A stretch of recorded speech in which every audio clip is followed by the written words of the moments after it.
आज की इस वीडियो में आपके सामने गुस्ले जनाबत का जो तरीका है वो बयान करूंगा। गुस्ले जनाबत की ज़रूरत कब महसूस होती है? जब इंसान अपनी बीवी के साथ हमबिस्तरी करता है या किसी को एहतलाम हो जाए सोने के वक्त, तो इस हालत में आप पर लाजिम है कि आप जो गुस्ले जनाबत वो अदा करेंगे। अब उसका तरीका क्या है? बहुत ही आसान तरीका, और बहुत से हमारे भाई बहनें इनको नहीं पता है। तो इंशाल्लाह उम्मीद है कि इस वीडियो से आप लोग मुस्तफ़ीद होंगे। सबसे पहले जब आप गुस्ल के लिए जाएंगे, गुस्ल जनाबत के लिए आपकी नीयत होगी, तो आप अपने दोनों हाथों को अच्छी तरह धोएंगे।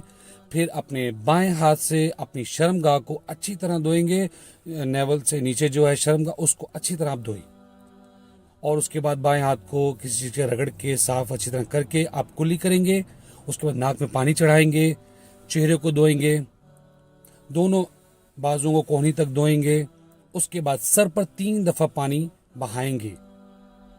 पुराने ज़माने में तो किसी चीज़ या किसी बर्तन से डाला करते थे, इसलिए कहा गया, हदीस में आता है 3 दफ़ा पानी डालते थे और पूरे बालों की जड़ों को गीला करते थे। तो अभी तो शावर आ गए हैं, तो अंदाजे से आप 3 दफ़ा उस पर पानी जैसे बहाएंगे ताकि आपके बाल जो हैं जड़ों तक खुश्क ना रहें। उसके बाद आप पूरे जिस्म पर पानी बहाएंगे और जिस्म का हर हिस्सा जो है वो खुश्क नहीं रहना चाहिए, गीला होना चाहिए। कोई एक जिस्म का बाल भी खुश्क नहीं रहना चाहिए। और उसके बाद आप अपने दोनों पाँव को धोएंगे। जी व्यूअर्स, ये तो था गुस्ले जनाबत का तरीका। बहुत ही आसान है, खुद भी करें, दूसरों को भी सिखाएं।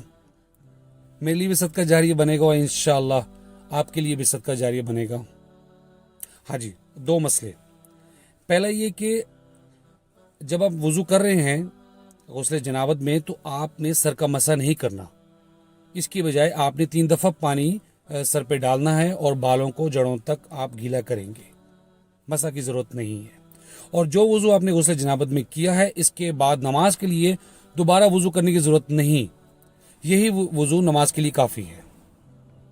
उम्मीद करता हूँ इस वीडियो से आपको फ़ायदा पहुंचा होगा। इंशाल्लाह नेक्स्ट वीडियो मिलूंगा नेक्स्ट रिमाइंडर के साथ। तब तक के लिए मुझे इजाज़त दीजिए। अस्सलामु अलैकुम वरहमतुल्लाहि वबरकातुहू।